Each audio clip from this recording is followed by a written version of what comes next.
Très heureuse de vous retrouver dans cette édition d'information. Bonsoir à toutes et à tous. Bienvenue, voici les titres du journal. Une nouvelle date pour la tenue du procès des massacres du 28 septembre pourrait être connue dans les jours à venir. Une mission de la CPI est en Guinée. La délégation a été reçue ce mardi par le ministre de la Justice. Elle était venue s'enquérir de l'état d'avancement de ce dossier. Une procédure judiciaire aurait été engagée contre l'honorable Ousmane Gawal après sa sortie jugée grave à l'encontre du chef de l'État. Une plainte a été déposée par l'ONG Jeunesse CEDEAO. Fodé Oussou, le vice-président de l'UFDG, parle de faux débats. S'il regrette les propos du député, il n'occulte pas ceux du chef de l'État. Et puis la police chilienne fait usage d'un canon à eau contre des manifestants défilant à l'extérieur du palais présidentiel de la Moneda à Santiago après l'annonce d'un remaniement ministériel alors que le gouvernement fait face à l'un des plus grands mouvements de protestation dans le pays depuis des décennies.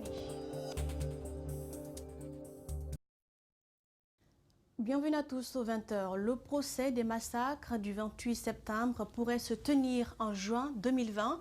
En tout cas, c'est ce qu'a souhaité la délégation de la CPI qui était dans les locaux du ministère de la Justice ce mardi. La mission est venue s'enquérir de l'état d'avancement du dossier de ces événements tragiques. Cette visite devra s'étendre certainement jusqu'à la primature. Djibril Ba, Yacouba Traoré. Les émissaires de la Cour pénale internationale encore à Conakry pour la 18e fois. Ce mardi matin, ils ont eu un tête-à-tête avec le ministre Mohamed Lamine Fofana.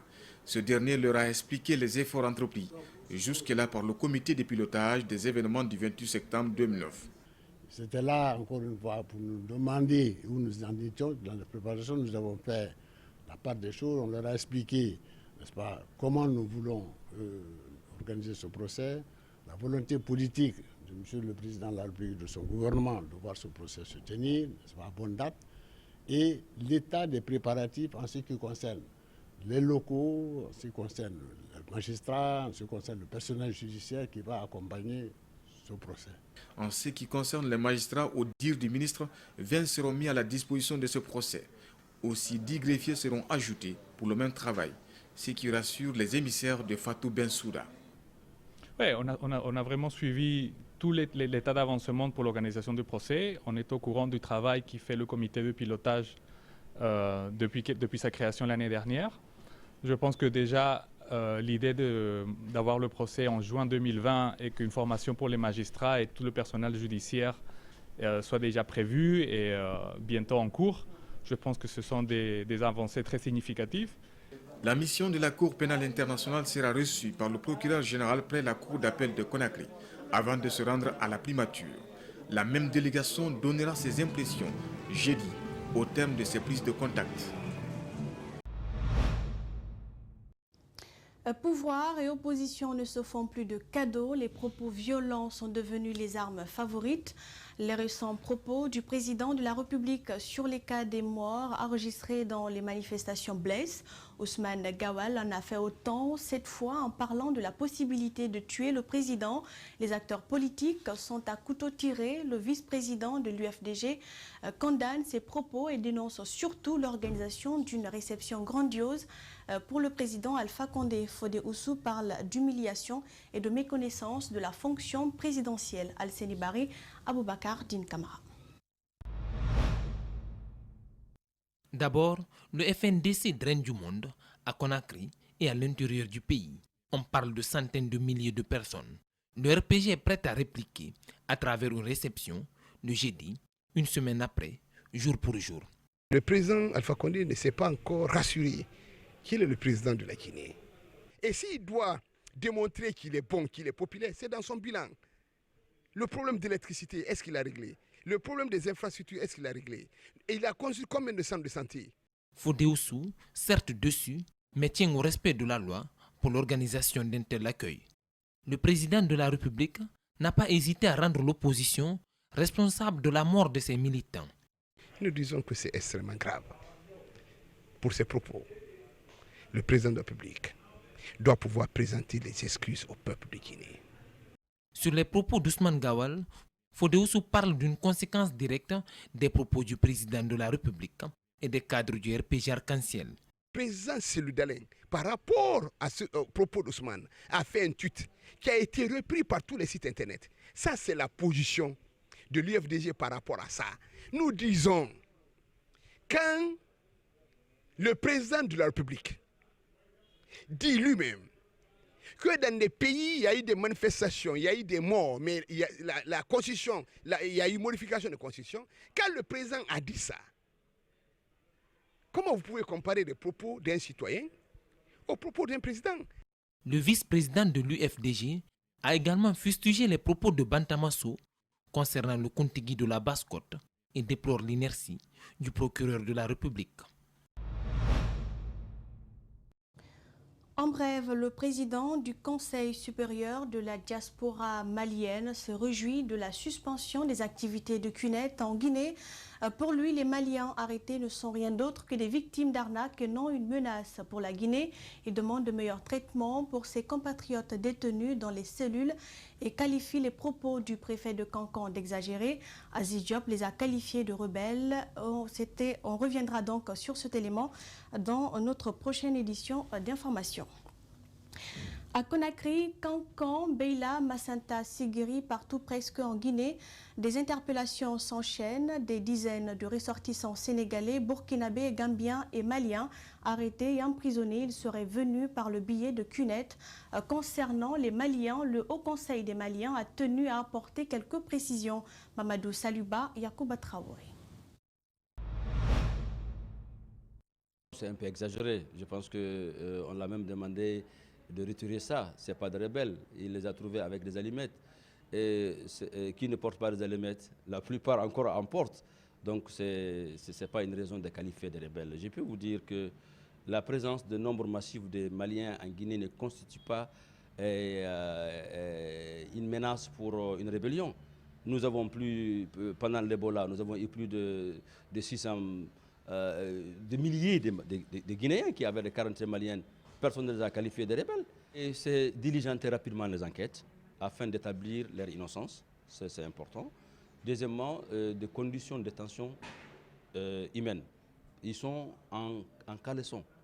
Et vous savez, quand vous arrêtez quelqu'un, déjà, la privation de sa liberté, mais en plus vous le déshabillez. C'est des pratiques qui existent depuis très longtemps, qu'on laisse ces personnes habillées, parce qu'ils sont entachés dans des cellules très restreintes, et sans déshabillés.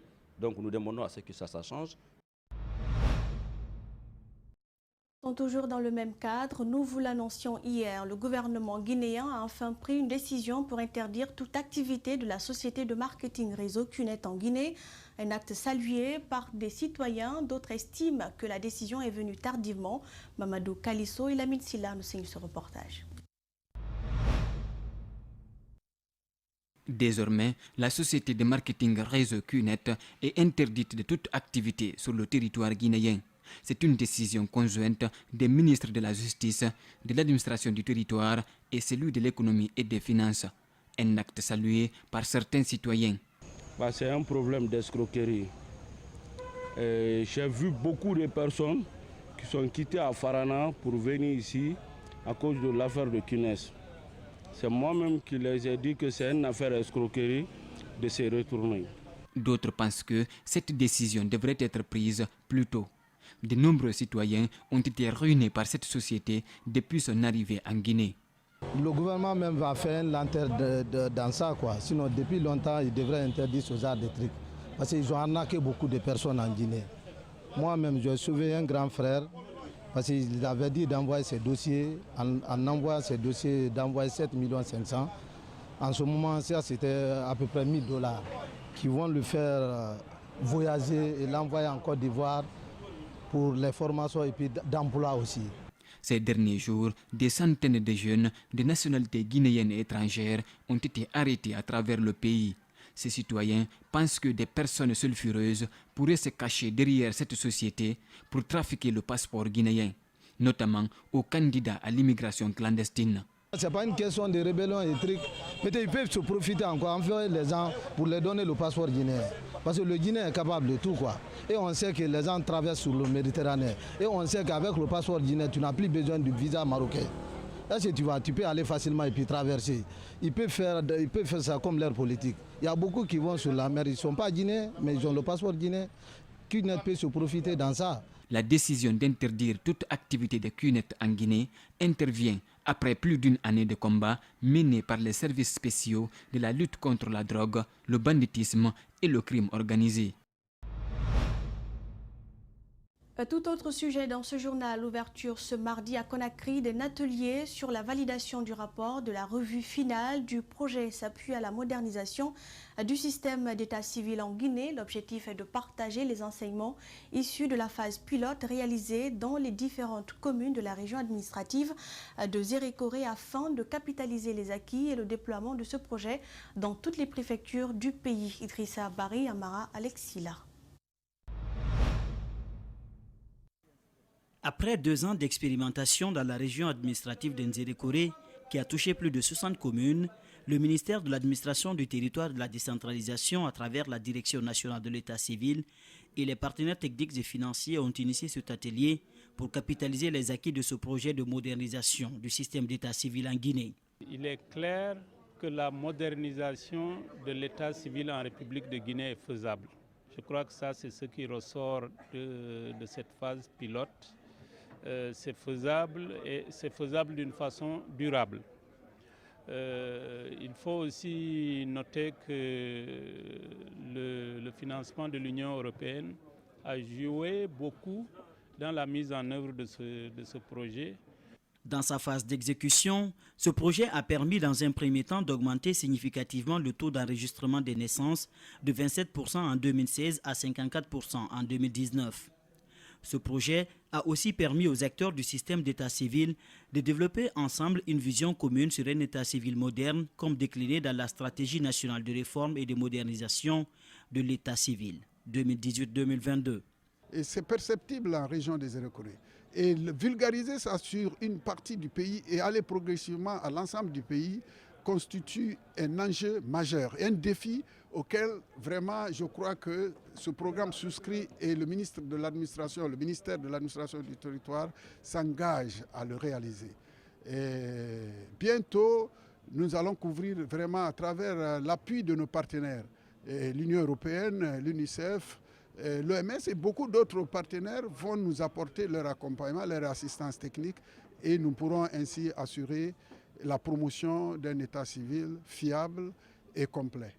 Cofinancé par l'Union européenne et l'UNICEF à hauteur de 1 144 000 €, ces partenaires espèrent que les enseignements tirés de la phase pilote seront capitalisés durant cette rencontre d'échange afin que progressivement le pays se dote d'un état civil fiable, universel et moderne qui garantirait la protection de tous les enfants.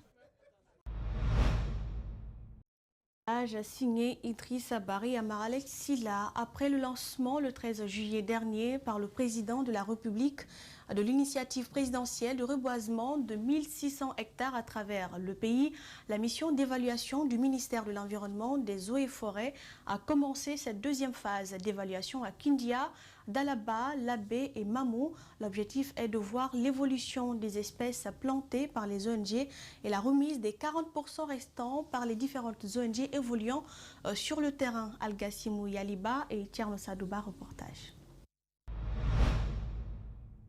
Accompagné par les autorités locales du ministère de l'Environnement, des Eaux et Forêts, cette mission d'évaluation a visité les différents sites reboisés par les ONG dans les localités de Kindia, Mamou, Dalaba et Labé. La mission se dit satisfaite du travail abattu. Comme vous-même vous pouvez le voir, la plantation a été correctement faite et le premier entretien aussi. Donc nous appelons tous les acteurs, toutes les ONG qui sont impliqués dans le processus de faire autant.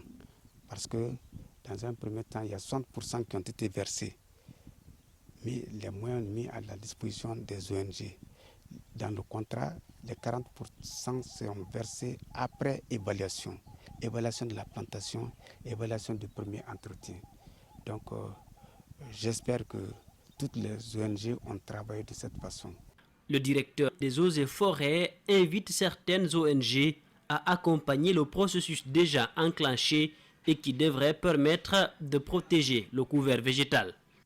Par conséquent, l'ONG est invitée à poursuivre les travaux pour garantir l'entretien. Les différentes espèces reboisées dans ces sites sont entre autres le sapin, le moringa et le lengué. Pour la protection de ces sites reboisés, les autorités locales et les ONG rassurent. En faisant toujours l'entretien et en invitant la population riveraine de lutter contre le feu de brousse, qui est encore un facteur majeur qui contribuera vraiment à la destruction de ces jeunes plants. Nous avons demandé à la communauté de nous assister et déjà il y a des engagements communautaires qui accompagnent ce reboisement-là. Il y a le maire, les conseils communaux, le président du district qui s'engage à entretenir les plants après les 5 mois. Le colonel Layali Kamara et sa suite ont remis les 40% restants aux autorités locales de l'environnement, des eaux et forêts. 2 milliards de francs guinéens, c'est le montant qu'un citoyen guinéen dont la maison a été démolie hier à Dubreka réclame à l'État pour son dédommagement. Selon le propriétaire de l'immeuble, c'est en toute illégalité que sa maison a été détruite alors que le représentant du ministère de l'Industrie et des PME qui a dirigé l'opération de démolition estime que la maison se trouvait dans une zone industrielle appartenant à l'État guinéen. Algassimo Yaliba et Aluseni Kamara pour le reportage. Voici la maison en question avant la démolition. Là, après le passage de la machine, rien ne reste sauf ces murs et ce tas de sable.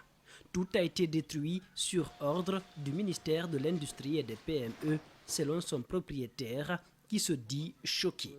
Je suis vraiment déçu. Vous voyez la maison là, de l'an 2000 jusqu'à 2012. Moi et ma femme, on a laissé tous les enfants à Conakry, on est parti à Koukoudé.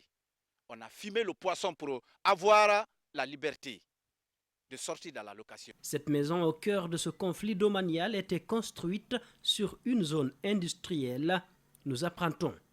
Un domaine d'ailleurs qui aurait été mis à la disposition d'un industriel pour y installer son usine de production de savon. Pour faire quitter donc les occupants, une procédure de dédommagement a été enclenchée.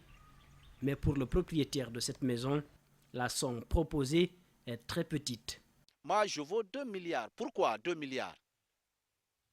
Le terrain, il y a 2 parcelles et demi.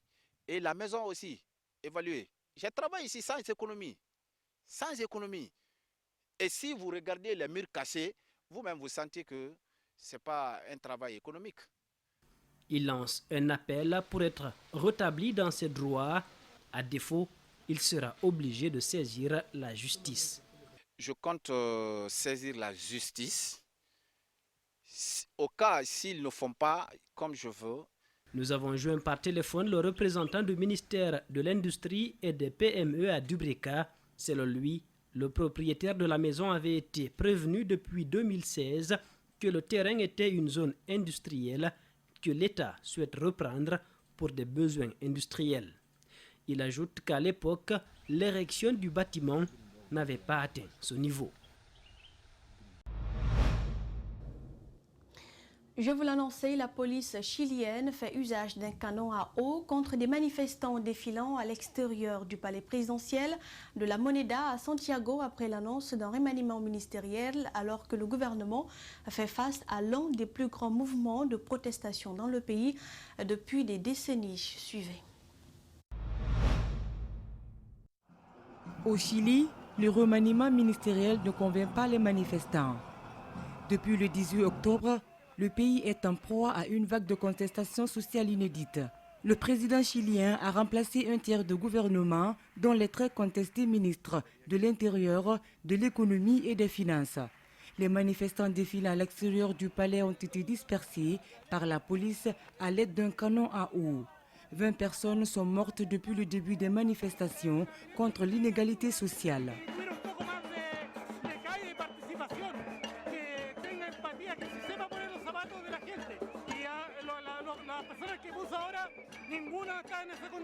Esto se está viendo en las calles, no hay ninguna posibilidad de que esto disminuya. fue un mero maquillaje. Nosotros apostamos, como dije, el pueblo de Chile apuesta a una asamblea constituyente y a una nueva constitución hecha por todos y por todas las chilenas. Un nouvel appel à manifester devant le palais présidentiel circule sur les réseaux sociaux pour maintenir la répression contre le gouvernement. Et cet élément met fin à cette édition d'information réalisée par l'ensemble de la rédaction. Merci à vous de l'avoir suivi. Bonne suite de programme sur Espace TV.